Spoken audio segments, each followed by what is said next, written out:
Hello everyone, welcome to a YouTube channel crypto KGF. दोस्तों, मैंने परसों वीडियो बनाया था सेता रियल्टी के बारे में। सॉरी, कल बनाया था। हाँ, उसमें मैं है ना थोड़ा मार्केट में था और जल्दबाजी में मैंने वीडियो बनाया।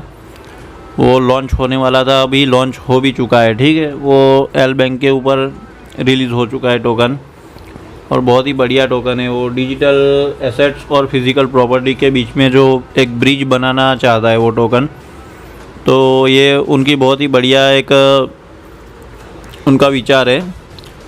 अब उसके बारे में थोड़ी बहुत बात कर ली जाए तो उसकी टोटल जो सप्लाई है वो 120 क्वाड्रिलियन है। ठीक है, और अभी का जो रेट चल रहा है एल बैंक के ऊपर, उस हिसाब से देखा जाए तो आपको $9 के अंदर 500 करोड़ टोकन्स मिल जाएंगे। 500 करोड़ यानी 5 बिलियन। ये कोई छोटी मोटी रकम नहीं है। ठीक है, मतलब छोटा मोटा अंक नहीं है ये। आप सिर्फ $9 डाल दीजिए तो 5 बिलियन टोकन्स के होल्डर बन जाएंगे आप। ठीक है, और उसमें डेली एल बैंक के ऊपर रिवॉर्ड भी मिलता रहता है, तो उसे आप अच्छे से होल्ड करोगे तो बढ़िया आपको प्रॉफिट मिलेगा। ठीक है, और दूसरी बात, टोकन बहुत सारे आते रहते हैं। पहले भी एक एलोन टेक नाम से टोकन आया था, वो डिजिटल टेक वैली का सब डिजिटल लैंड सब खरीदने का टोकन से खरीदोगे, ऐसे झूठे मूठे वादे किए थे, लेकिन इन्होंने ऐसा कुछ भी नहीं किया। उनका जो डेवलपर का था वो नज़र के सामने नहीं था। ठीक है, छुप के फिरता था। इनके डेवलपर और पूरी टीम है वो नज़र के सामने है। उनके सबके फेस हमने देखे हुए हैं। ठीक है, सबको नाम से भी जानते हैं हम लोग। अब सेता रियल्टी की बात कर दी जाए तो ये एक ERC20 टोकन है, और जैसे पहले बता चुका हूँ मैं, इसकी टोटल सप्लाई है 120 क्वाड्रिलियन है। और इसमें ऐसा है कि हर ट्रांजैक्शन पे टोटल 9% आउट ऑफ सर्कुलेशन में चला जाएगा, जिसमें से 1% बर्न होगा, 1% रीडिस्ट्रीब्यूशन होगा, 2% मार्केटिंग डेवलपमेंट के लिए, 5% कैपिटल। ठीक है, इस हिसाब से टोटल 9% एवरी ट्रांजैक्शन पे बर्न होगा। तो इसकी सप्लाई बहुत जल्दी घटने वाली है। ठीक है, अभी सैतामा टोकन की बात करें तो सैतामा की टोटल सप्लाई 100 क्वाड्रिलियन थी, उसमें से उन्होंने कुछ 55 क्वाड्रिलियन बर्न कर दिया था, तो 45 क्वाड्रिलियन अभी सर्कुलेशन में है। तो इसकी 120 क्वाड्रिलियन से, इस हिसाब से सैतामा से आधा रेट है इसका, तो वो भी सही है। लेकिन बहुत ही जल्दी इसकी सप्लाई जल्दी से घटेगी, क्योंकि हर ट्रांजेक्शन पे 9% बर्न हो गए। सैतामा एवरी ट्रांजैक्शन पे 2% बर्न होता है। ठीक है, तो इस हिसाब से इसका बहुत बढ़िया एक इसके अंदर एक पोटेंशियल दिखाई दे रहा है मेरे को, और ये बढ़ेगा तो 100% सैतामा का रेट भी इंक्रीज़ होगा, इसकी भी मैं गारंटी देता हूँ। क्योंकि सेता रियल्टी सैतामा का ही टोकन है, और फिज़िकल प्रॉपर्टी और डिजिटल एसेट्स के बीच में जो गैप है उसको ये लोग फुलफ़िल करना चाहते हैं, एक ब्रिज बनाना चाहते हैं दोनों के बीच में। और उस टोकन को होल्ड करके आप उससे भी प्रॉपर्टी भी खरीद सकते हो, बहुत कुछ कर सकते हो। ऐसी बहुत सारी स्कीम्स आएगी उनकी। अब दूसरी एक बात करें तो उन्होंने जो रेवेन्यू जनरेट होगी, उनकी जो real property for development, once the real property generate revenue the distribution is follows. यानी जितनी भी रेवेन्यू जनरेट होगी उसे ये लोग डिस्ट्रीब्यूट कैसे करेंगे, उसके बारे में थोड़ी सी उन्होंने आइडिया दी है।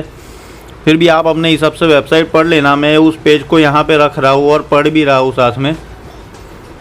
तो देखिए, यहाँ पे ऐसा है ना बात, 50% 50% जो होगी वो फ्रेंचाइजिंग एंड एक्सपेंशन के लिए, और 25% profit redistribution for stacked coin holder. यानी जो स्टैकिंग पे लगाएगा उसको 25% प्रॉफिट मिलेगा। ठीक है, रीडिस्ट्रीब्यूट किया जाएगा 25% प्रॉफिट को। और जो 25% होगा आउटरीच इनिशिएटिव फॉर होमलेस, यानी जिनके घर नहीं हैं उनके लिए कुछ घर बनाने की, उनको फ्री में कुछ अपार्टमेंट या फ्लैट्स या घर कुछ देने की सुविधा देंगे वो लोग। वो ये हमारी कंट्री में ये सब नहीं होगा, वो एब्रॉड कंट्रीज़ में होगा। लेकिन जो अच्छा काम है वो तो अच्छा काम ही है। ठीक है, तो कहीं भी हो उस हिसाब से चैरिटी का टोकन भी गिना जाएगा थोड़ा बहुत, मतलब चैरिटी भी कर रहे हैं ये लोग, तो अच्छा काम करने जा रहे हैं। और लास्ट जो बात है, veterans and for affordable housing, यानी कि जो उम्र लायक लोग हैं सीनियर सिटीजन्स, उनके लिए एक अच्छी कीमत में ये लोग घर देना चाहते हैं, ठीक है, जो उनको मतलब ज़्यादा महंगा ना पड़े उस हिसाब से, ऐसा लिखा हुआ है लास्ट लाइन का मतलब। अब लास्ट में उनकी कोर टीम की जो बात कर ली जाए तो सर उनकी कोर टीम में है सबसे पहले जो सैतामा के मेन डेवलपर है रसेल आर्मंड है, जो चीफ ऑपरेशनल ऑफिसर है, ठीक है। सैतामा गुरु 1 नाम से उनके ट्विटर का अकाउंट है। और उसके बाद दूसरे नंबर पे मैक्स हर्नांडेज, सबकी फ़ोटोज़ वेबसाइट पे उन्होंने पब्लिश की हुई है, कोई छुप के नहीं बैठा, ठीक है, तो कोई भागने वालों में से है नहीं, सीना तान के खड़े। उसके अलावा उसके बाद आते हैं मनप्रीत कोहली, जो चीफ फाइनेंशियल ऑफिसर है, ठीक है। वो जो पहले मैक हर्नांडेज का नाम बोला वो चीफ टेक्नोलॉजी ऑफिसर है।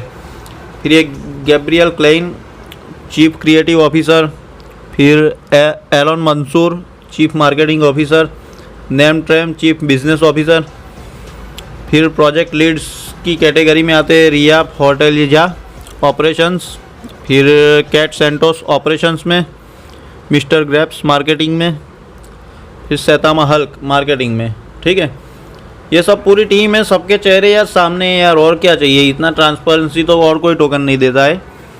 और अब मेरी तरफ से मेरा पर्सनल पर्सपेक्टिव कहूँ तो आप इसको होल्ड कर लीजिए, ख़रीद के $9 का ख़रीद लीजिए, आपको 5 बिलियन यानी कि 500 करोड़ टोकन मिल जाएगी $9 में, अभी का रेट गिने एल बैंक में। तो अगर थोड़ा बहुत नीचे आता है तो और $2-4-5 के ऐड करने हो तो कर सकते हो, ठीक है, कोई दिक्कत की बात नहीं है।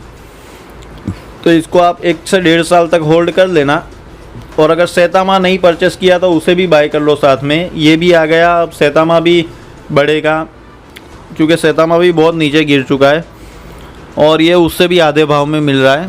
तो दोनों टोकन बढ़ने वाले ही है, कोई घटेगा नहीं, ठीक है।